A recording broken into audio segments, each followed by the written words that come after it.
الذي لم يزل عالما قديرا حيا قيوما سميعا بصيرا والصلاة والسلام على رسوله الذي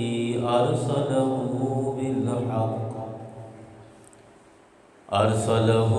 بالحق بشيرا ونذيرا وعلى آله وأصحابه كثيرا كثيرا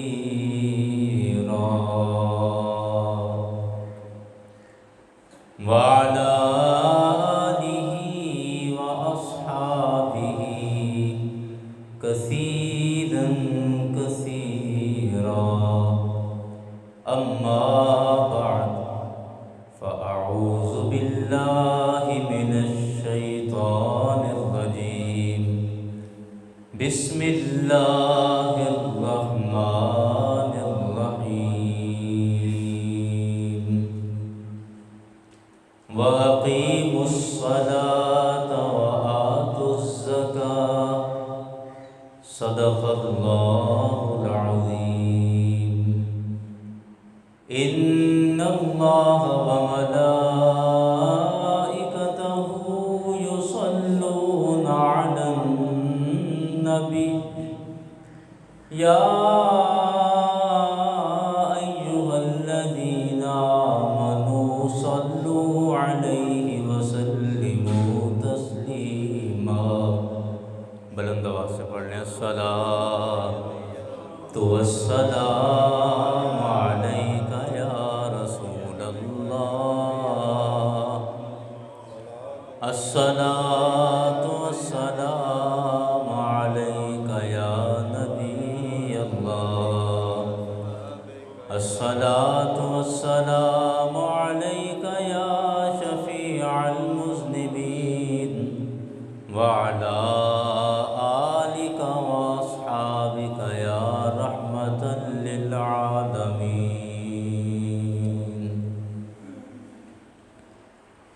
میں نے در رسول پہ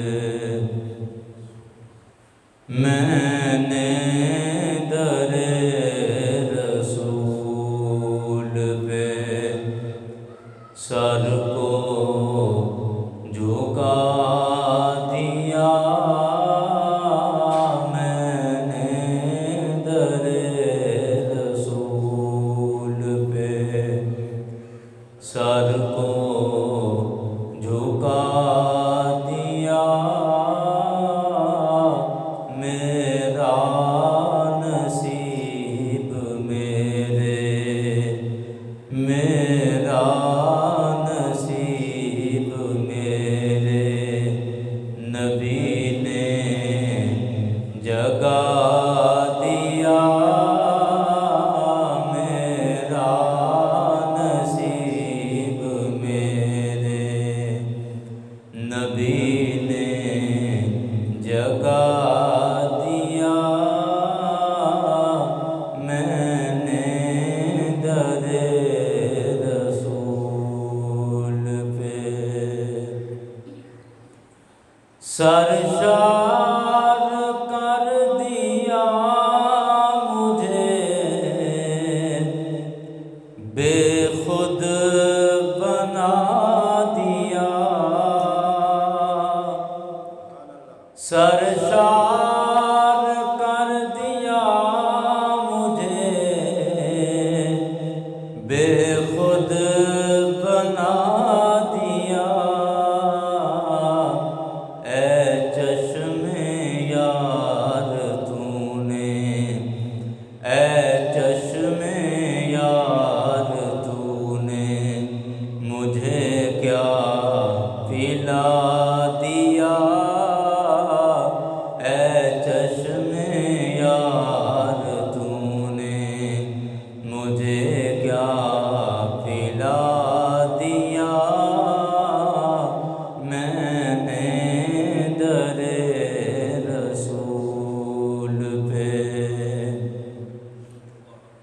ایسا کریم ایسا سخی اور کون ہے، ایسا کریم ایسا سخی اور کون ہے، منگتا جو آیا مانگنے، منگتا جو آیا مانگنے، سلطان بنا دیا، منگتا جو آیا مانگنے، سلطان بنا دیا، منگتا جو آیا مانگنے، سلطان بنا دیا، میں نے در رسول پہ سر کو جھکا دیا۔ حمد و ثنا کے بعد واجب الاحترام سامعین کرام، یاران گرامی،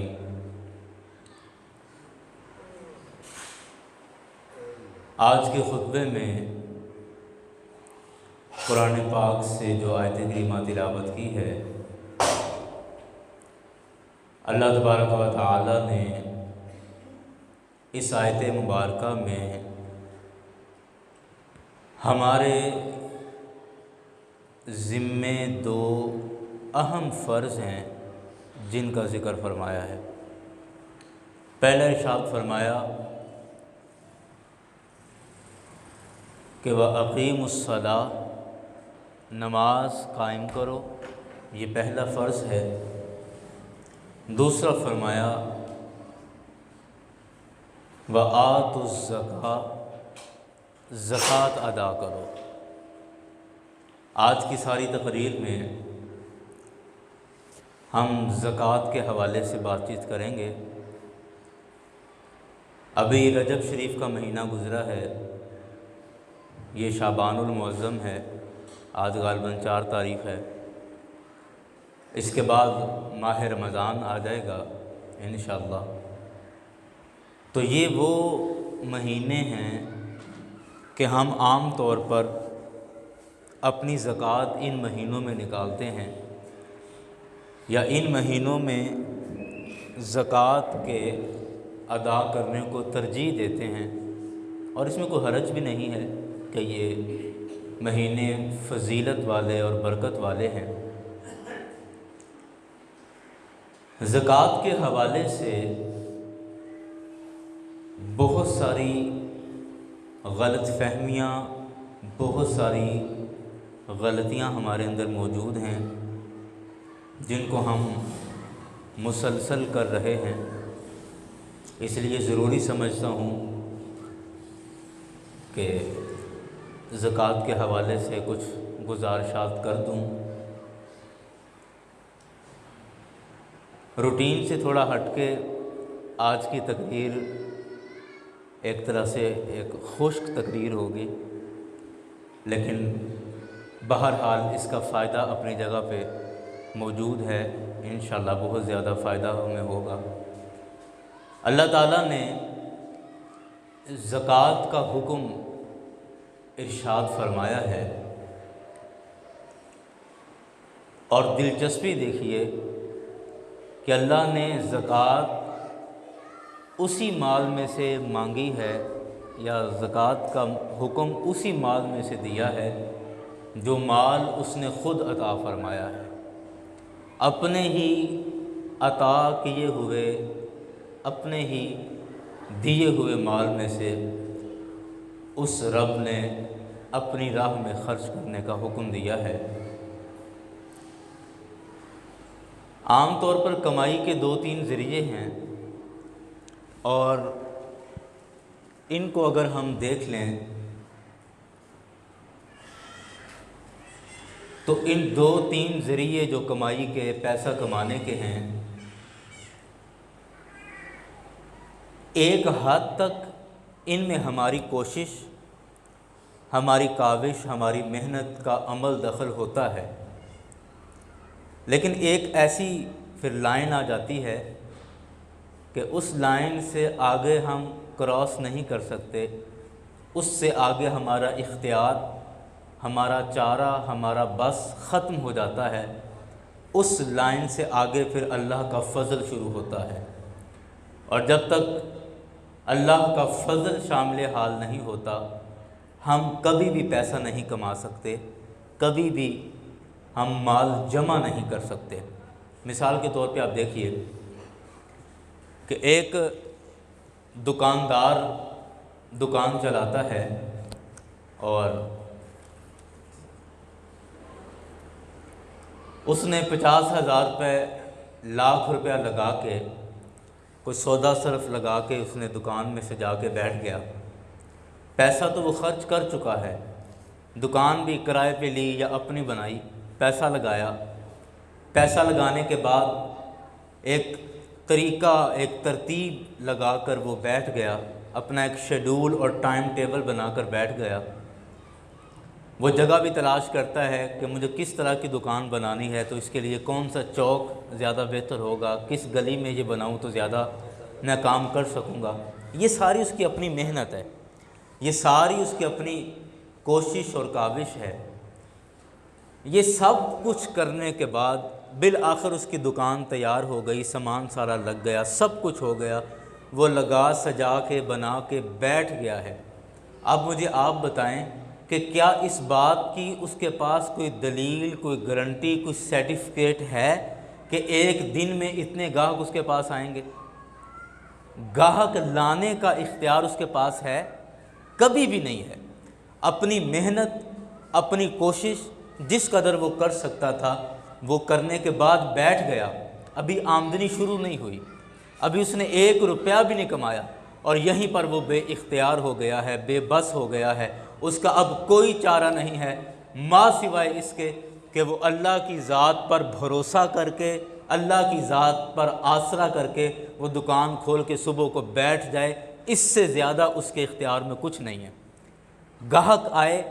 نہ آئے، کتنے کا آئے، منافع دے کے جائے، نقصان کر کے جائے، کیا ہو کچھ پتہ نہیں ہے، صرف بیٹھ گیا ہے۔ اب اس کے بعد اللہ کا فضل شروع ہوتا ہے، اس کے بعد اللہ کا کرم شروع ہوتا ہے، اور اس کرم سے، اس فضل سے اس کی اصل آمدنی شروع ہوتی ہے، اور اس کی اصل جو قیمت ہے یا اس کا منافع جو ہے وہ سٹارٹ ہوتا ہے۔ تو گاہک کس نے بھیجے ہیں؟ یہ اللہ تعالیٰ کا ایک نظام ہے، اس کی قدرت کا ایک طریقہ کار ہے کہ کسی کے دل میں یہ بات ڈال دی کہ تو سامان لے کر ایک دکان میں ڈال کے بیٹھ جا، اور کسی کے دل میں یہ بات ڈال دی کہ تجھے اس چیز کی ضرورت ہے، فلاں جگہ پر چلا جا اور وہاں سے جا کے خرید لے۔ یہ دل میں جو آتا ہے کہ میں یہ سودا لینے جا رہا ہوں اور فلاں بندے کے پاس جاؤں گا، اپنی گلی، اپنے محلے کی دکانیں چھوڑ کے بعض دفعہ ہم آگے جا رہے ہوتے ہیں سامان لینے کے لیے، تو یہ بات دل میں کون پیدا کرتا ہے؟ کس نے دل میں بات پیدا کر دی کہ مجھے یہ سامان اس جگہ سے نہیں بلکہ فلاں آدمی سے جا کے خریدنا ہے؟ یہ اللہ تعالیٰ ہے جو باتیں دل میں پیدا کرتا ہے۔ تو گاہک کا آنا، سامان کا فروخت ہونا اور آمدنی آنا، پیسہ کمانا، یہ سب کچھ اللہ کے فضل اور اس کے کرم کے بغیر نہیں ہو سکتا۔ یہ تبھی ہوتا ہے جب اس کا فضل اور کرم شامل حال ہوتا ہے۔ اسی طرح ہمارے ہاں دوسرا ایک روزگار کا بڑا اچھا ذریعہ ذمہ دارہ ہے، کاشتکاری ہے۔ آپ میں اکثر احباب ذمہ دارے سے وابستہ ہیں، کاشتکاری سے منسلک ہیں، تو آپ اس بات کو بڑی اچھی طرح سمجھیں گے اور آپ کے دل میں یہ بات بیٹھ جائے گی کہ ہمارے پاس زمین موجود ہے، ہم اس کے مالک ہیں، یا وہ ہم نے ٹھیکے پہ لی یا حصے پہ لی، جو بھی ہے، ہمارے پاس زمین موجود ہے۔ ہل چلانے کے لیے ہمارے پاس ٹریکٹر موجود ہے، ہل موجود ہے، پانی لگانے کے لیے ہمارے پاس ٹیوب ویل موجود ہے، زمین میں بونے کے لیے ہمارے پاس بیج بھی موجود ہے، کھاد بھی موجود ہے۔ تو مجھے آپ بتائیں، ہمارا اختیار ایک حد تک ہے، ہمارا بس، ہمارا چارہ ایک حد تک چلتا ہے کہ ہم اس زمین میں ہل چلائیں گے، ہل چلانے کے بعد اس میں بیج ڈالیں گے، وہ بیج پھر زمین کے اندر اس کو دبائیں گے اور اس کے بعد پھر اس کو پانی لگائیں گے، کھاد دیں گے، جو بھی فصل کا طریقہ کار ہے جس کا بھی، وہ سب کچھ کرنے کے بعد اب ہمارا اختیار ختم ہو چکا ہے۔ اس سے زیادہ ہم کچھ نہیں کر سکتے، نہ وہ پودا زمین سے ہم نکال سکتے ہیں، نہ کھینچ سکتے ہیں، کچھ نہیں کر سکتے۔ ہم نے جو بیج بویا، پانی لگایا، کھاد لگائی، لگانے کے بعد ہم بیٹھ گئے، ہمارا اختیار ختم ہو چکا ہے، جبکہ وہ زمین ہماری اپنی ہے، زمین کے مالک ہم ہیں، پانی ہم نے لگایا، بیج ہم نے خریدا ہے، محنت ہم نے کی ہے، پسینہ ہم نے بہایا ہے، کھال اس کا ہم نے صاف کیا ہے، سب کچھ ہم نے کیا ہے، پیسہ بھی اس میں لگا دیا ہے، لیکن ابھی تک 1 روپے کی بھی آمدنی نہیں ہوئی کہ ہمارا اختیار ختم ہو گیا۔ ابھی 1 روپیہ بھی اس زمین سے ہم نے نہیں کمایا، لیکن ہمارا اختیار ختم ہو چکا ہے، ہمارے بس کی جو بات تھی وہ ختم ہو چکی ہے۔ اب اس سے آگے کیا ہے؟ جو آمدنی ہے وہ کیسے ہوگی؟ جو مال ہے وہ کیسے آئے گا؟ اس سے جو منافع آئے گا وہ کیسے آئے گا؟ وہ ہماری محنت نہیں، بلکہ ہم تو اپنا جو کچھ تھا کر کرا کے ختم ہو چکے ہیں، بس کر چکے ہیں، بیٹھ گئے ہیں، اب اس انتظار میں ہیں کہ اللہ تعالیٰ کب اس بیج سے نرم سی کومپل کو پیدا کرے گا جو زمین کا سینہ پھاڑ کے باہر نکل آئے گی، اور وہ اللہ تعالیٰ دن کو سورج کی روشنی کے ساتھ اور رات کو چاند کی روشنی کے ساتھ کیسے اس فصل کو تیار کرے گا، یہ سب اللہ تعالیٰ کا کام ہے، اس کی قدرت پر منحصر ہے۔ اللہ اکبر۔ یہاں دلچسپی کے لیے عرض کر دوں، طلباء بھی، بچے بھی بیٹھے ہیں، وہ جانتے ہیں عام طور پر کہ سورج سے فصل کا تیار ہونا، پودوں کا، درختوں کا تیار ہونا، یہ پورا سائنسی عمل ہے، فوٹو سینتھسس کا پڑھا ہے انہوں نے، اور اس میں پودے سورج کی روشنی میں غذا حاصل کرتے ہیں۔ لیکن ساتھ اس بات کا بھی اضافہ کر لیں جو سائنس تو ہمیں نہیں بتاتی، لیکن نبی مکرم صلی اللہ علیہ وسلم نے ہمیں بتا دیا ہے، سمجھا دیا ہے کہ سورج کی روشنی میں پھل پکتا ہے، پھل تیار ہوتا ہے، اور رات کو جب چاند کی روشنی آتی ہے تو چاند کی روشنی سے پھل میں ذائقہ اور مٹھاس پیدا ہوتی ہے۔ یہ اگرچہ سائنس میں یہ نہیں موجود، لیکن نبی مکرم صلی اللہ علیہ وسلم نے بتایا۔ سرکار فرماتے ہیں کہ پھل کے اندر جو ذائقہ اور جو اس کی لذت اور مٹھاس ہے، یہ چاند کی روشنی سے پیدا ہوتی ہے۔ تو میں بات عرض کر رہا تھا کہ ہمارا کمایا ہوا پیسہ، ہمارے پاس جو جمع مال ہے، یہ اس میں سے کچھ بھی ہمارے اختیار کا نہیں ہے۔ یہ پیسہ تب تک نہیں آ سکتا، تب تک جمع نہیں ہو سکتا جب تک کہ اللہ کا فضل شامل حال نہیں ہوتا، اور اس کی مثالیں میں نے آپ کے سامنے عرض کر دی، جن سے بات اور بھی واضح ہو گئی کہ ہماری آمدنی میں، ہمارا پیسہ کمانے میں مکمل ہمارا اختیار نہیں ہے، ایک حد تک ہمارا اختیار ہے، ہم اپنی محنت کر کے بات کو ختم کر چکے ہوتے ہیں، اور اس کے بعد اللہ کا فضل اس میں شامل ہوتا ہے جس سے ہمیں منافع ملتا ہے، آمدنی آتی ہے، پیسہ آتا ہے۔ تو یہ ساری بات کرنے کا مقصد یہ تھا کہ اللہ تعالیٰ کے فضل اور اس کے کرم سے ہم مال جمع کرتے ہیں، پیسہ جمع کرتے ہیں، ہم اپنی جیبیں اور اپنی تجوریاں بھرتے ہیں، اور پھر وہ رب جو ہماری جیبیں بھرتا ہے، وہ رب جس کے فضل سے ہماری تجوریاں بھرتی ہیں، اسی رب کا پھر یہ حکم آتا ہے کہ اس دیے ہوئے مال سے، یہ جو میں نے تمہیں مال دیا ہے، یہ جو دولت تمہارے پاس آئی ہے، اس دیے ہوئے مال سے اب کچھ میری راہ میں بھی خرچ کر دو۔ اور آپ حیران ہوں گے، اس طرف آپ توجہ کریں کہ اگر اللہ تعالیٰ اس کل مال کے خرچ کرنے کا مطالبہ کرے یا حکم دے کہ اے میرے بندے، میں نے تجھے آج کے سارے دن میں 1000 روپے دیا ہے، ایک مثال عرض کر رہا ہوں، تو یہ 1000 روپیہ میری راہ میں خرچ کرو۔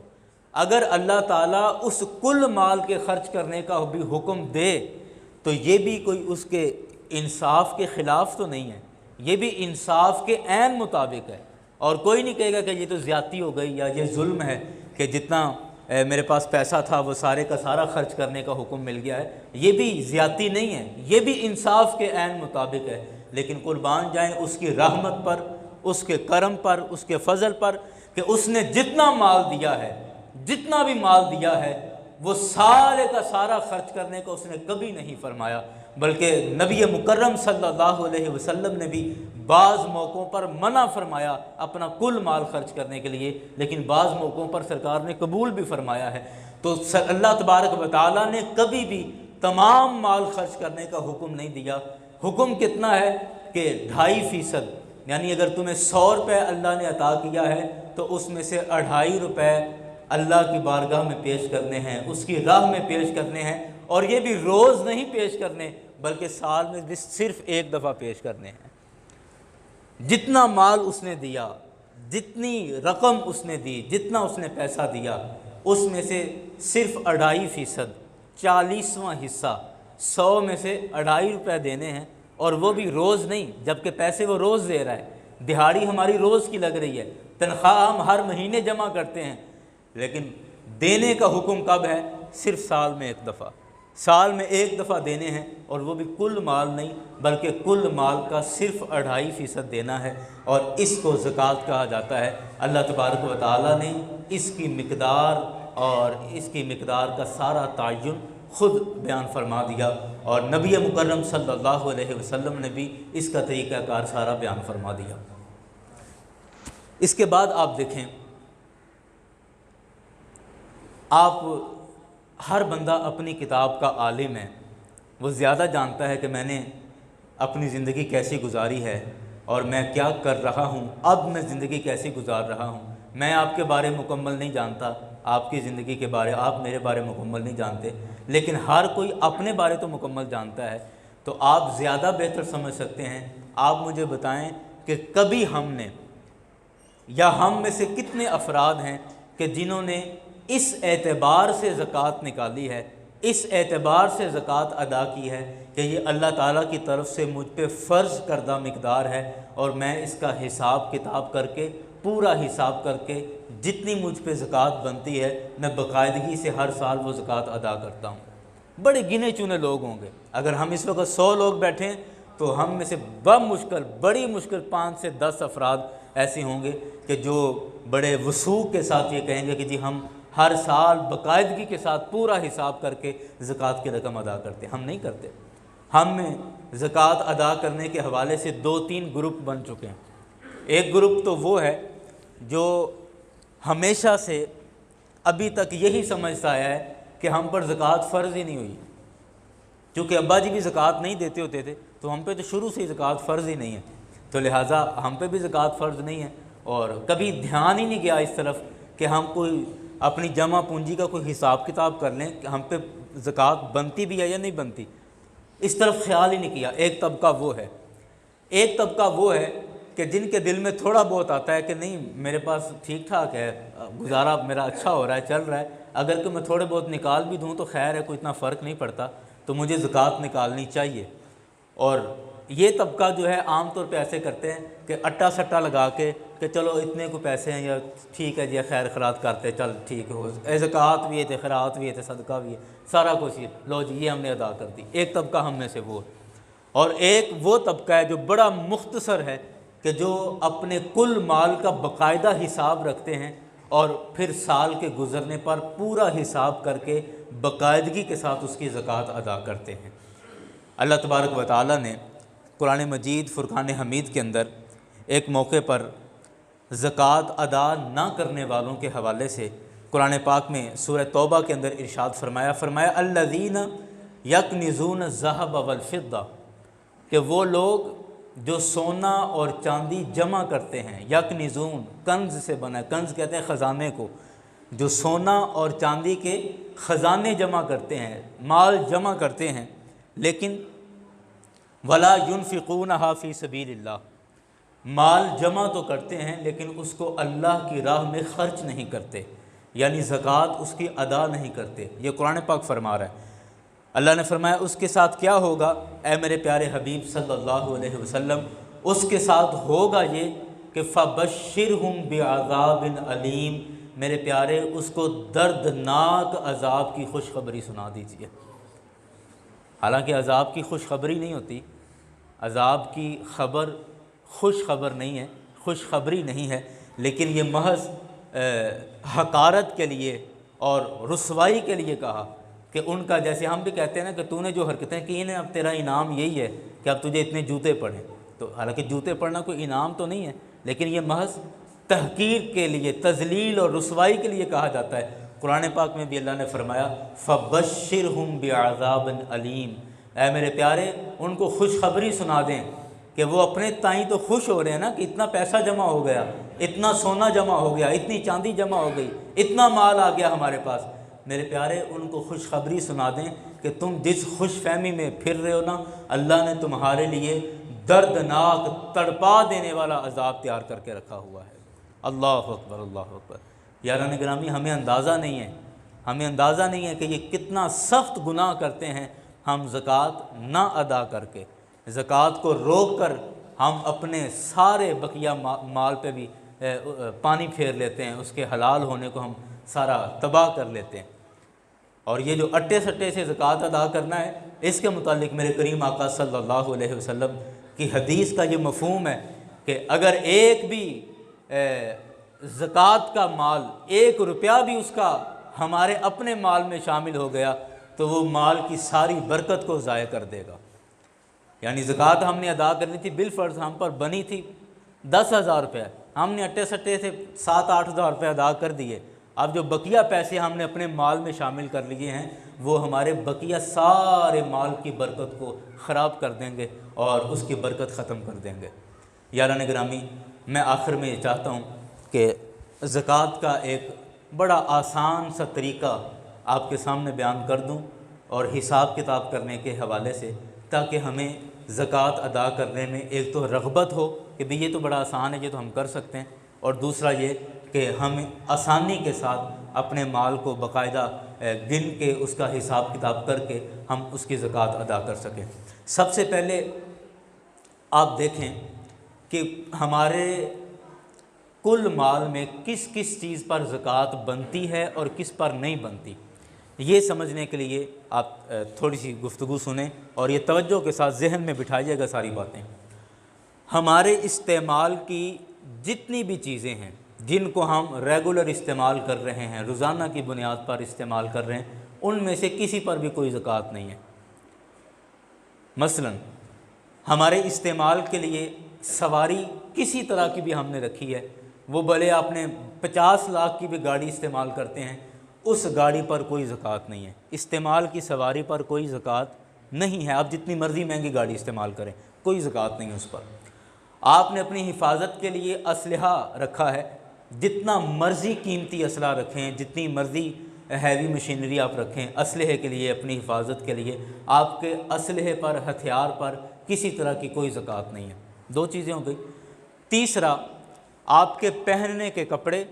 آپ جتنا مرضی مہنگا سوٹ پہنیں اس پہ کوئی زکوٰۃ نہیں ہے، جتنے مرضی مہنگے جوتے پہنیں اس پر کوئی زکوٰۃ نہیں ہے، آپ کے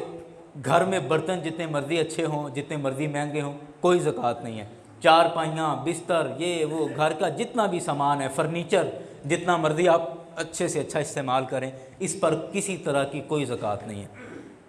اس کے ساتھ آ جائیں کہ آپ کے گھر کی قیمت پر کوئی زکوٰۃ نہیں ہے۔ آپ کا 1 کنال کا گھر ہے یا 10 مرلے کا یا 2 مرلے کا ہے، جتنا مرضی چھوٹا یا بڑا آپ کا گھر ہے، گھر کی قیمت پر کوئی زکوٰۃ نہیں ہے۔ گھر کے اوپر آپ پلاٹ کے اوپر جتنی مرضی مہنگی بلڈنگ بنا لیں، 10 منزلہ بلڈنگ بنا لیں، کروڑوں روپیہ اس پہ لگا دیں، اس کی قیمت پر کوئی زکوٰۃ نہیں ہے، کسی طرح کی کوئی زکوٰۃ نہیں ہے۔ نہ گھر پہ کوئی زکوٰۃ، نہ گھر کے سامان پر کوئی زکوٰۃ، نہ پہننے کے لیے جتنی چیزیں آپ استعمال کرتے ہیں اس پر بھی کوئی زکوٰۃ نہیں، استعمال کے لیے جو سواریاں استعمال کرتے ہو اس پر کوئی زکوٰۃ نہیں، حفاظت کے لیے ہتھیار استعمال کرتے ہو ان پر بھی، یہ وہ تمام چیزیں ہیں جن پر کوئی زکوٰۃ نہیں لگتی۔ اچھا، پھر زکوٰۃ کس پر ہے؟ اچھا، ایک اور بات، آپ کی تنخواہ اور آمدنی پر بھی کوئی زکوٰۃ نہیں ہے۔ آپ کی تنخواہ اور آمدنی پر بھی کوئی زکوٰۃ نہیں ہے۔ آپ حیران ہوں گے کہ یہ کیسے ہو گیا؟ یہ اس طرح ہے کہ زکوٰۃ آپ کی آمدنی پر نہیں، بلکہ زکوٰۃ آپ کی جمع پونجی پر ہے، جو آپ نے جمع کر کے رکھا ہوا ہے۔ تمام ضروریات کے علاوہ آپ کی گاڑی کا خرچہ نکل گیا، موبائل کا خرچہ نکل گیا، آپ کے گھر کا خرچہ نکل گیا، آپ کے اسلحے کا خرچہ نکل گیا، تمام کپڑا، جوتا، یہ وہ فرنیچر، ہر چیز کا خرچہ نکال کر اس کے بعد جو آپ کے پاس بچتا ہے جو بچت آپ کے پاس آتی ہے، جو پیسہ آپ کے پاس محفوظ ہے، وہ بینک میں پڑا ہوا ہے نقدی کی صورت میں، یا وہ آپ نے کوئی پرائز بانڈ خریدے ہوئے ہیں، وہ بھی نقد پیسے کی شکل ایک بنتی ہے، یا اپنے جیب کے اندر پیسہ ہے، یا سونا آپ کے پاس موجود ہے، یا چاندی آپ کے پاس موجود ہے، یعنی یہ جتنی رقم آپ کے پاس موجود ہوگی اس پر زکوٰۃ بنے گی، اور یہ بھی کل رقم زکوٰۃ نہیں بلکہ اس رقم کا بھی صرف 2.5% زکوٰۃ ادا کرنی ہے۔ آپ اندازہ لگا رہے ہیں کہ کتنا آسان ہے زکوٰۃ کا ادا کرنا، اور یہ کتنا ہمیں ریلیف دیا گیا۔ ہم حکومت کو 10% ٹیکس دے دیتے ہیں، 20% ہم پر ٹیکس لگ جاتا ہے، وہ ہم ادا کر رہے ہوتے ہیں، ریگولر ادا کر رہے ہوتے ہیں، اور فائلر اور نان فائلر کے پتہ نہیں کیا کیا ہمارے اندر گلے میں ڈھول ڈال دیے ہیں، وہ سب ہم بجا رہے ہیں، لیکن زکوٰۃ جو اللہ تعالیٰ کی طرف سے ہم پہ فرض کی گئی ہے اس میں ہم غفلت کر جاتے ہیں، اس میں ہم سستی کر جاتے ہیں۔ اچھا، ہم اپنے مدعے پہ آتے ہیں، تو پھر زکوٰۃ کس چیز پر ہے؟ آپ کے پاس جو نقد مال جمع ہے، 3 مال بنتے ہیں، 3 شکلیں بنتی ہیں۔ جو آپ کے پاس نقدی پیسہ جمع ہے بینک کے اندر یا آپ کے گھر میں موجود ہے، اس پر زکوٰۃ بنے گی۔ دوسرا، جو آپ کے پاس زیورات موجود ہیں، سونا موجود ہے، چاندی موجود ہے، اس پر زکوٰۃ بنے گی۔ اور تیسرا، جو آپ کے پاس مال تجارت، بیچنے کے لیے جو مال آپ نے خریدا ہوا ہے، وہ کوئی بھی چیز آپ نے خریدی ہے،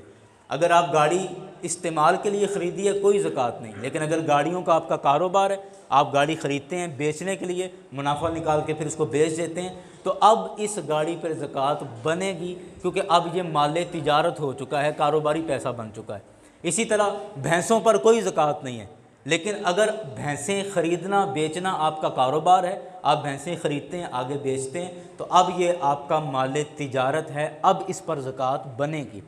اسی طرح پلاٹ خریدنے پر کوئی زکوٰۃ نہیں ہے، آپ جتنا مرضی بڑا پلاٹ خرید لیں، کوئی اس پر زکوٰۃ نہیں ہے۔ اگر آپ نے رہائش کے لیے خریدا ہے یا صرف ویسے ہی حویلی بنانے کے لیے رکھنے کے لیے خریدا ہے، پھر بھی کوئی زکوٰۃ نہیں۔ لیکن اگر آپ پراپرٹی ڈیلر ہیں، آپ پلاٹ خریدتے ہیں بیچتے ہیں، تو اب یہ آپ کا مال، اب یہ آپ کا پلاٹ مال تجارت بن چکا ہے، اب اس پر زکوٰۃ بنے گی۔ تو مال تجارت یعنی جو چیز ہم نے بیچنے کے لیے خریدی ہے اس پر زکوٰۃ۔ یہ صرف 3 طرح کے مال ہیں جن پر زکوٰۃ بنتی ہے۔ بات آپ کی سمجھ میں آ رہی ہے نا؟ ایک دفعہ درود پاک پڑھیں سارے بلند آواز سے، الصلاۃ والسلام علیک یا سیدی یا رسول اللہ۔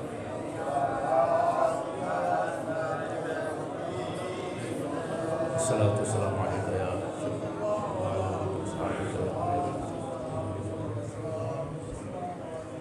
جی، یہاں تک تو ہو چکا کہ کس مال سے زکوٰۃ دینی ہے اور کس مال سے زکوٰۃ نہیں دینی۔ اب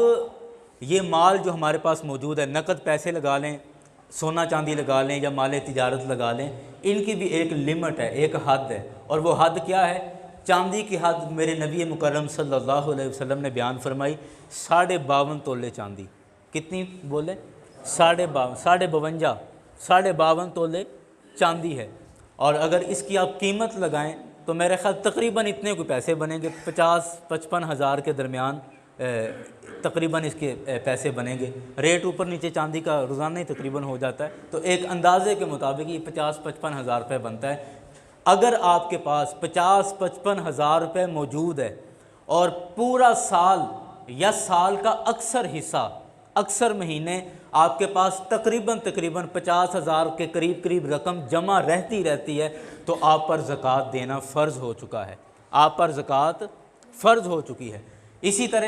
اب سونے کا اعتبار کریں، یہاں ایک بڑی کنفیوژنگ ہے، وہ میں دور کر دوں کہ سونے کا حدیث کے اندر یا فقہ کی کتابوں کے اندر لکھا ہے کہ 7.5 تولے سونا ہو تو زکوٰۃ بنتی ہے۔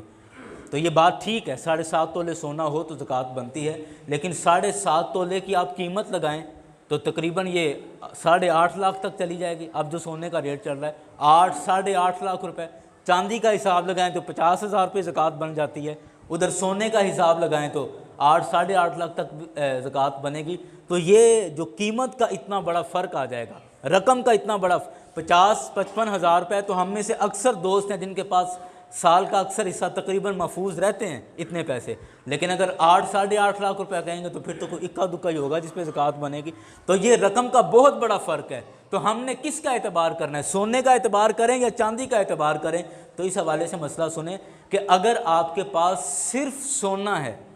اس کے علاوہ نہ کوئی نقدی پیسے موجود ہیں، نہ کوئی آپ کے پاس چاندی موجود ہے، نہ کوئی مال تجارت موجود ہے، صرف آپ کے پاس سونا ہی موجود ہے، تو پھر سونے کا اعتبار کیا جائے گا۔ اگر زیور کے ساتھ یعنی سونے کے ساتھ تھوڑے بہت نقدی پیسے بھی کچھ رکھے ہوئے ہیں، کوئی 1000 1500 2000 5000 سونے کے ساتھ، یا تھوڑا بہت آپ کا چاندی کا بھی تھوڑا بہت سلسلہ ہے، یا کوئی تھوڑا بہت مال تجارت بھی رکھا ہوا ہے، تو اب سونے کا اعتبار نہیں کیا جائے گا، بلکہ اب چاندی کی رقم کا اعتبار کیا جائے گا، یعنی 50-55 ہزار والی بات پر ہم آ جائیں گے۔ اور یہ اکثر ہمارے ساتھ ایسا ہی ہوتا ہے کہ جس بندے کے پاس 1-2 تولے سونا ہے تو ظاہری بات اس کے پاس کوئی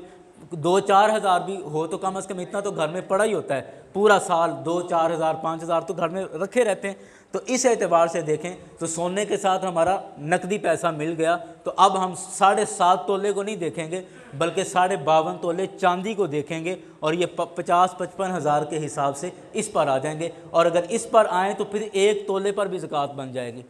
بلکہ آدھے تولے پر بھی زکوٰۃ آدھا تولہ سونا ہو اس پر بھی زکوٰۃ بن جائے گی۔ ہم میں سے اکثر ایسے گھر ہیں، اور یہ میں بڑے افسوس کے ساتھ کہہ رہا ہوں، اکثر ہمارے گھر ایسے ہیں کہ جن کی آمدنی کا سلسلہ تو بس نپا تلا سا ہے، یعنی نقد پیسے ان کے پاس بس تھوڑے بہت گزارے لائق ہوتے ہیں، لیکن زیور ان کے پاس رکھا ہوتا ہے، اور وہ سمجھتے ہیں جی ہمارے چونکہ حالات اچھے نہیں ہیں اور جو ہمارے معاملات اتنے اچھے نہیں ہیں تو لہٰذا ہم پہ زکوٰۃ فرض ہی نہیں۔ حالانکہ جب ان کے پاس 1 تولہ بھی سونا رکھا ہوا ہے تو ان پر زکوٰۃ فرض ہو چکی ہے، زکوٰۃ وہ دیں گے، اللہ تبارک و تعالیٰ کی طرف سے ان پر واجب ہو چکی ہے۔ تو ہمیں ان چیزوں کا خیال کرنا ہے۔ اب آئیں زکوٰۃ کا ہم نے حساب کیسے کرنا ہے۔ زکوٰۃ کا حساب کرنے کا بڑا آسان طریقہ ہے کہ آپ بڑی تسلی کے ساتھ، ٹھنڈے دماغ کے ساتھ ایک کمرے میں بیٹھ کے اور بالکل فریش ہو کر آپ یہ سوچیں کہ یہ پورا سال، یعنی اگر میں آج آپ کہہ لیں کہ 4 شعبان ہے تو میں آج بیٹھ کر سوچوں کہ پچھلی 4 شعبان سے لے کر پچھلے سال سے لے کے آج تک میرے پاس اوسطاً تقریباً کتنے پیسے جمع رہے ہوں گے، جو میری ضروریات یعنی نقدی پیسہ میرے پاس کتنا رہا ہوگا۔ مثال کے طور پہ ہم وہ حساب کرتے ہیں جی 1 لاکھ روپے تقریباً میرے پاس سال کا اکثر حصہ یا پورا سال جمع رہے ہیں، کبھی کوئی 10-20 ہزار کم ہو گئے، کبھی کوئی اضافہ ہو گیا، اس طرح چلتا رہا ہے، لیکن تقریباً کوئی 1 لاکھ روپے میرے پاس جمع رہا ہے، ایک مثال ہے۔ اس کے بعد اب میں دیکھتا ہوں کہ میرے پاس میرے گھر میں زیورات کتنے ہیں، تو میں نے اندازہ لگایا کہ جی 1.5 تولہ میرے پاس گھر میں زیور رکھا ہوا ہے، تو 1.5 تولے کی اندازاً قیمت میں لگاتا ہوں 2 لاکھ روپے۔ تو اب مجھے ایک صفحے پہ میں لکھوں کہ میرے پاس نقد پیسے جو ہیں پورے سال میں وہ 1 لاکھ روپیہ رہا۔ اس کے بعد جو میرے زیورات تھے وہ زیورات میرے 2 لاکھ روپے کے ہیں، جمع 2 لاکھ روپیہ، یہ کل ہو گئے 3 لاکھ روپے۔ اب میں دیکھوں کہ میرا کوئی کاروبار کوئی چھوٹا موٹا میں نے کیا ہوا ہے، کوئی انویسٹمنٹ کہیں کی ہوئی ہے، کوئی کسی کاروبار میں پیسہ لگایا ہوا ہے، کوئی پارٹنرشپ کسی کے ساتھ کی ہوئی ہے، بھی کسی طرح کا بھی میرا کوئی کاروباری کام ہے تو میں اس کا حساب، بالفرض کوئی دکان ہے تو میں دکان کا حساب کرتا ہوں کہ پورے سال میں میرے پاس دکان میں تقریباً کتنا سامان رہتا ہے۔ آپ ایک اندازے سے 1 لاکھ روپے اس کا لگا لیں، جمع کریں 1 لاکھ روپے مال تجارت کا، کل ہو گئے 4 لاکھ روپے۔ 4 لاکھ روپے آپ کے کل اثاثے ہیں، کل آپ کی مالیت ہے جو آپ کے پاس پورا سال موجود رہتی ہے۔ اب آپ غور کریں کہ میں نے کتنے لوگوں کا پیسہ دینا ہے، مجھ پر قرضہ کتنا ہے، فلاں آدمی کا 50 ہزار دینا ہے، فلاں کا 1 لاکھ دینا ہے، فلاں کا اتنا دینا ہے، فلاں کا اتنا دینا ہے، جو بھی ہے وہ سارا آپ اس کو نیچے حساب کریں تو کل حساب آپ بالفرض کر لیں کہ جی 2 لاکھ روپے مجھ پر قرضہ ہے۔ اب قرضہ کرنے کے بعد 2 لاکھ روپے کے میرے اثاثے ہیں، 4 لاکھ کے اثاثے ہیں، 2 لاکھ روپے مجھ پہ قرضہ ہے، یہ 2 لاکھ روپے آپ اس سے منفی کر دیں تو بقایا جو میرے پاس رقم بچتی ہے وہ ہے 2 لاکھ روپے، جو سال کا اکثر حصہ سارے قرضے اتارنے کے بعد جو میرے پاس اصل قیمت ہے وہ 2 لاکھ روپے۔ تو اب اندازہ لگاؤ کہ 2 لاکھ پہ زکوٰۃ بنے گی یا نہیں بنے گی، بنے گی تو کتنی بنے گی۔ ہم نے کل رقم کا 2.5% نکالنا ہے، تو 1 لاکھ کا 2.5% کتنا ہوگا، 2500 روپے۔ کتنا ہوگا بولیں، 2500 روپے، اور 2 لاکھ کا 2.5% کتنا ہو گیا، 5000 روپے۔ تو آپ نے حساب کتاب کر کے پورا اندازہ لگا لیا، رقم نکال لی کہ اس سال مجھ پہ 5000 روپے زکوٰۃ واجب ہوئی ہے، اور وہ 5000 روپے آپ مستحقین تک پہنچائیں، یہ اللہ تعالیٰ کی طرف سے آپ پر فرض ہے۔ یہ زکوٰۃ نکالنے کا بڑا ایک آسان سا طریقہ ہے، آپ خود یہ کام کر سکتے ہیں، بڑے آسانی کے ساتھ آپ گھر میں بیٹھ کر کر سکتے ہیں۔ اچھا، اب اس کے متعلق کچھ مسائل ہیں، آپ ان مسائل کو سنیں تو پھر ہم اپنی گفتگو مکمل کرتے ہیں۔ مسائل یہ ہیں صاحب کہ بعض دفعہ ہمارا پیسہ ہم نے کسی کو ادھار دیا ہوا ہے، میں نے ایک دوست کو 1,00,000 روپے ادھار دے دیا، 2 سال سے وہ میرا 1,00,000 روپے اس کے پاس پھنسا ہوا ہے، وہ واپس نہیں کر رہا۔ اب وہ پیسہ میرا ہے، میں مالک ہوں اس پیسے کا، تو اب 2 سال گزر گئے ہیں، تو ظاہری بات ہے 2 سال میں 2 دفعہ اس پہ زکوٰۃ بننی تھی، تو وہ زکوٰۃ کون ادا کرے گا؟ میں ادا کروں گا یا جس کے پاس وہ پیسے موجود ہیں وہ ادا کرے گا؟ تو میں اگر وہ ادا کرتا ہوں تو پیسہ تو میرے پاس وہ ہے نہیں، زکوٰۃ کیسے نکالوں؟ دوسری طرف ذہن میں یہ آتا ہے کہ مالک تو میں ہی ہوں اس کا، تو نکالنی تو مجھے چاہیے۔ تو اب اس میں آپ دیکھیں کہ جو پیسہ آپ قرض دے چکے ہیں، کسی کو دے چکے ہیں، اس پیسے پر زکوٰۃ فرض ہوتی ہے، لیکن اس کو ادا کرنا ضروری نہیں ہے۔ بات آپ سمجھ رہے ہیں نا کہ وہ اس 1,00,000 روپے پر زکوٰۃ بن رہی ہے، زکوٰۃ میرے ذمے آ رہی ہے، لیکن وہ زکوٰۃ ادا کرنا ابھی میرے ذمے نہیں ہے۔ وہ میرے ذمے کب ہوگی؟ جب وہ رقم مجھے واپس مل جائے گی، میں اس رقم کا مکمل اس پر قابض ہو جاؤں گا، میرے قبضے میں، میرے اختیار میں وہ پیسہ آ جائے گا، تو اب مجھے پچھلے جتنے سال بھی گزرے ہیں ان سالوں کا حساب کر کے مجھے اس رقم سے زکوٰۃ ادا کرنی ہے۔ یعنی میں اس کا مالک ہوں، زکوٰۃ مجھے ہی دینی ہے، لیکن دوں گا کب؟ جب وہ پیسہ واپس مل جائے گا، تو پھر جتنے بھی پیچھے سال گزرے ہیں ان سالوں کا حساب کر کے مجھے اس اعتبار سے زکوٰۃ ادا کرنی ہے۔ ایک چیز۔ دوسری چیز یہ، ہم کمیٹیاں ڈالتے ہیں، مثال کے طور پہ 10,000 روپے ماہانہ قسط ہے کمیٹی کی، وہ ہم جمع کرتے ہیں، پیسہ تو وہ ہمارا ہے، تو ہم نے بالفرض یہ نعیم صاحب بیٹھے، ان کے پاس کمیٹی جمع کروا دی، 10,000 روپے مہینے کی کمیٹی تھی۔ اب 1 سال گزر گیا اس کمیٹی کو جمع کرواتے ہوئے، تو 1,20,000 روپے میرا ہے، میرا ذاتی ہے وہ، لیکن میں نے جمع ان کو کروایا ہوا ہے، ابھی مجھے ملا نہیں۔ تو اب یہ پیسہ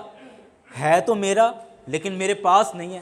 میں نے امانتاً دیا ہوا ہے، جب کمیٹی نکلے گی پھر یہ پیسہ مجھے ملے گا۔ تو اس کا بھی یہی حکم ہے جو کسی کو قرض دینے کا حکم ہے کہ جب تک وہ کمیٹی مجھے نہیں ملتی اس وقت تک میں زکوٰۃ ادا نہیں کروں گا۔ زکوٰۃ مجھ پر بن رہی ہے اس پیسے کی بھی، اس پیسے کی زکوٰۃ مجھ پر فرض ہو رہی ہے، واجب ہو رہی ہے، لیکن میں ادا نہیں کروں گا۔ ادا تب کروں گا جب وہ پیسہ میرے پاس آ جائے گا۔ یہ قرض والے پیسے کا اس کا حکم ہے۔ آخر میں یہ بھی سنیں کہ زکوٰۃ ادا کرنے کے لیے یہ کچھ باتیں شاید آپ کو تھوڑی تلخ لگیں گی۔ زکوٰۃ ادا کرنے کے لیے کن لوگوں کا انتخاب کیا جائے؟ قرآن پاک نے 8 مصارف بیان کیے ہیں، 8 جگہیں بیان کی ہیں کہ آپ کہاں کہاں زکوٰۃ ادا کر سکتے ہیں۔ ان 8 مصارف میں بھی بعض دفعہ ہم پریشان ہو جاتے ہیں کہ اس کو زکوٰۃ دیں یا نہیں دیں۔ ایک بڑا سادہ سا اصول ہے رشتہ داری کے اعتبار سے کہ آپ اپنی اصل اور اپنی نسل اس میں زکوٰۃ نہیں دے سکتے۔ اپنی پوری برادری میں، اپنی رشتہ داری میں اپنی اصل یعنی اپنے باپ کو، اپنے دادا کو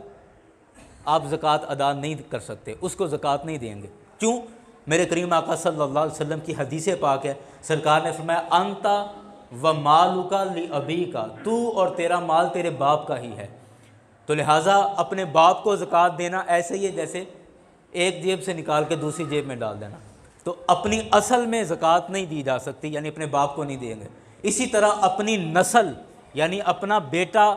پوتا، ان کو آپ زکوٰۃ ادا نہیں کر سکتے، کیونکہ آپ کا مال در حقیقت ان کا ہی مال ہے، تو لہٰذا ان کو زکوٰۃ نہیں دی جا سکتی۔ اس کے علاوہ صرف ایک اور رشتہ ہے اور وہ بیوی کا رشتہ ہے۔ بیوی اپنے شوہر کو زکوٰۃ نہیں دے سکتی، شوہر اپنی بیوی کو زکوٰۃ نہیں دے سکتا۔ اس کے علاوہ بقیہ جتنے بھی رشتے ہیں ان میں جو بھی مستحق ہوگا آپ اس کو زکوٰۃ ادا کر سکتے ہیں۔ وہ آپ کی بہنیں ہیں، اپنے گھر میں بیٹھی ہیں، وہ مالی طور پر کمزور ہیں، مستحق ہیں، تو آپ ان کو بالکل زکوٰۃ دیں۔ آپ کے بھائی ہیں، آپ ان کو زکوٰۃ دیں، چچا تایا آپ ان کو زکوٰۃ دیں، آپ کے کزن ہیں، خالہ زاد، ماموں زاد، پھپھو زاد، جو بھی ہیں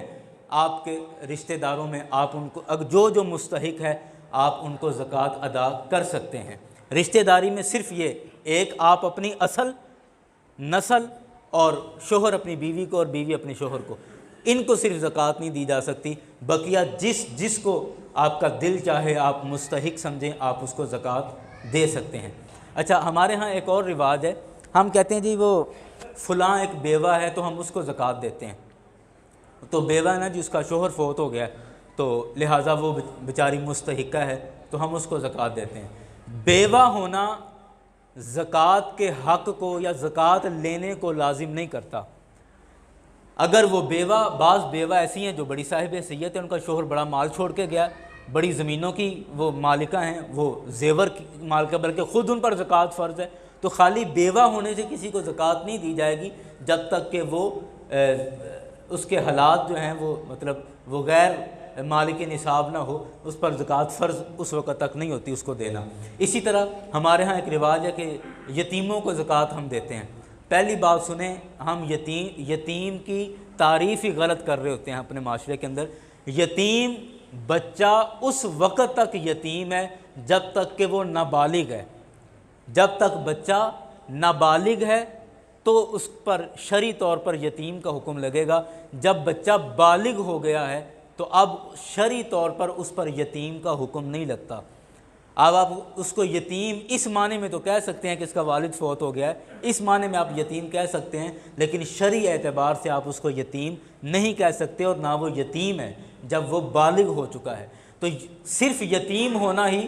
زکوٰۃ دینے کے لیے کافی نہیں ہے جب تک کہ وہ زکوٰۃ کا حقدار نہ ہو۔ تو بعض یتیم بھی تو مالدار ہوتے ہیں، تو اس وجہ سے ہمارے ہاں جو ایک ٹرینڈ بن گیا، یہ رواج بن گیا کہ بیوہ ہے تو زکوٰۃ دے دو، یتیم بچے ہیں تو زکوٰۃ دے دو۔ نہیں، آپ اس کی مالی پوزیشن دیکھیں، مالی حالت دیکھیں، اگر وہ زکوٰۃ کا مستحق ہے تو زکوٰۃ ادا کریں، اگر مستحق نہیں ہے تو آپ قطعاً اس کو زکوٰۃ نہ ادا کریں۔ آخر میں ایک مسئلہ یہ بھی سن لیجئے کہ ہمارے ہاں پچھلے دنوں میں بھی ایک دوست نے بڑی تفصیل کے ساتھ یہ سوال پوچھا تھا کہ کیا ہم زکوٰۃ کا پیسہ غیر مسلم کو دے سکتے ہیں؟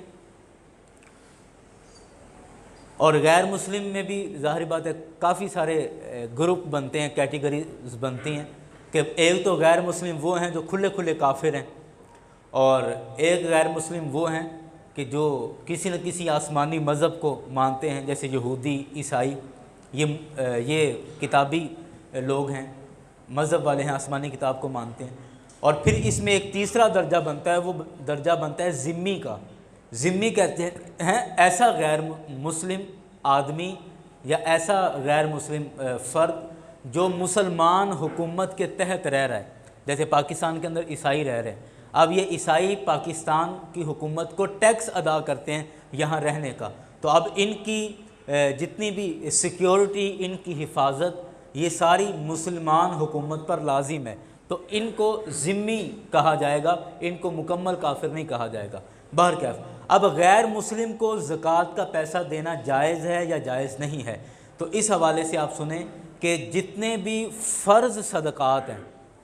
فرض ہمارے پاس واجب صدقات کون سے ہیں؟ زکوٰۃ ہمارے اوپر فرض ہے۔ 100 تو نہیں گئے، ایک دفعہ ذرا درود پاک پڑھ لیجیے۔ میں نے شروع میں عرض کیا تھا کہ مضمون تھوڑا خشک ہے، لیکن آپ کو اس کا فائدہ ضرور ہوگا، کافی کچھ آپ اس سے ضرور سیکھ کے اٹھیں گے اور آپ کے ذہن میں باتیں بیٹھیں گی۔ وہ ہر دفعہ ایک جیسا ذائقہ یا ایک جیسا رنگ ہونا بھی نہیں چاہیے، تو یہ تھوڑا ذائقہ آپ کا چینج کرنے کے لیے میں نے اس طرح کی گفتگو شروع کی ہے، تاکہ یہ ہماری باتیں ضروری ہیں اور بہت ضروری ہیں۔ ہم اتنے سالوں سے غلطیاں کرتے آ رہے ہیں اور مسلسل غلطیاں کرتے آ رہے ہیں، اور ہم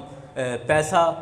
ادا کرنے کے باوجود، اپنی طرف سے زکوٰۃ دینے کے باوجود ہم گنہگار ہو رہے ہوتے ہیں مسئلے کا نہ پتہ ہونے کی وجہ سے۔ تو یہ ہمارا کلیئر ہو جائے گا۔ میں آخر میں بات عرض کر رہا ہوں کہ صدقات ہمیشہ دو طرح کے ہوتے ہیں، ایک ہے فرض صدقہ جیسے زکوٰۃ، یہ فرض ہے، فطرانہ یہ ہمارے اوپر فرض ہے، یعنی واجب صدقات ہیں، اور ایک صدقہ ہوتا ہے جو نفلی صدقہ، جسے ہم اپنے پنجابی میں خیر خیرات کہتے ہیں، جی ویسے ہی مطلب ویسے ہی ادا کر دیا، کسی کو بھی ادا کر دیا۔ جتنے بھی فرض صدقات ہیں، فطرانہ ہو، زکوٰۃ ہو یا نظر وغیرہ کے ہوں، یا اس طرح کے جتنے بھی فرض صدقات ہیں یا صدقات واجبہ ہیں، یہ کسی بھی غیر مسلم کو دینا جائز نہیں ہے۔ یہ آپ صرف اور صرف مسلمان کو ادا کر سکتے ہیں، اور مسلمانوں میں بھی جو اس کا حقدار ہے اس کو ادا کر سکتے ہیں۔ ایک بات۔ دوسری بات ہمارے ذہن میں آتی ہے کہ نہیں صاحب، اگر ہم کسی غیر مسلم کو متاثر کرنے کے لیے اس کے ساتھ اچھا رویہ اختیار کرتے ہیں کہ ہم اس کو مالی طور پر تھوڑا سپورٹ کر دیتے ہیں تو وہ ہم سے متاثر ہوگا اور عین ممکن ہے کہ وہ اسلام قبول کر لے، اگر اس نیت سے ہم ادا کریں تو فرض صدقات اس نیت سے بھی ادا کرنا جائز نہیں ہے۔ اگر اس نیت سے ہم ادا کرنا چاہتے ہیں تو نفلی صدقات ادا کریں، جسے ہم خیر خیرات کہتے ہیں نا، وہ آپ ادا کریں، سنت صدقات، نفل صدقات وہ آپ غیر مسلموں کو دیں، اور اس نیت سے کہ میں اچھا رویہ اس کے ساتھ اختیار کرتا ہوں کہ ممکن ہے کہ اس کے دل میں کوئی بات بیٹھ جائے اور یہ اسلام قبول کر لے، اس غرض سے جو آپ کریں گے وہ نفلی صدقات دے سکتے ہیں، لیکن صدقات واجبہ غیر مسلم کو نہیں دے سکتے۔ بہرکیف یاران گرامی، یہ مختصر سی باتیں تھیں زکوٰۃ کے حوالے سے جو میں نے آپ کے گوش گزار کی۔ بہت سارا مضمون ہے جو بیان نہیں ہو سکا اور ہمارا وقت خیر مکمل ہو چکا ہے، اور بہت ساری باتیں بہت زیادہ ضروری بھی ہیں لیکن جو ابھی تک بیان نہیں ہوئی۔ آپ احباب میں کسی کے ذہن میں کوئی بھی سوال آئے، کوئی آپ بات پوچھنا چاہیں تو میں آپ کے سامنے موجود ہوں۔ جب آپ کا دل چاہے کسی بھی نماز کے ٹائم پر آ کے آپ بیٹھ کر تسلی سے بات چیت کر لیجئے گا، جو بھی آپ کے ذہن میں کوئی سوال پیدا ہو، کوئی بات ذہن میں آئے تو وہ آپ ضرور ذکر کیجئے گا۔ مجھے خوشی ہوگی کہ میں آپ کو صحیح مسئلہ انشاءاللہ سمجھا دوں گا اور آپ کے ذہن میں بات بیٹھ جائے گی، اور اللہ تعالی ہم سب کو دین پاک کی سمجھ عطا فرمائے، اور یہ دین کے بنیادی اور ضروری مسائل ہیں، اللہ تعالی ان پر ہمیں عمل پیرا ہونے کی توفیق عطا فرمائے۔ وما علینا الا البلاغ۔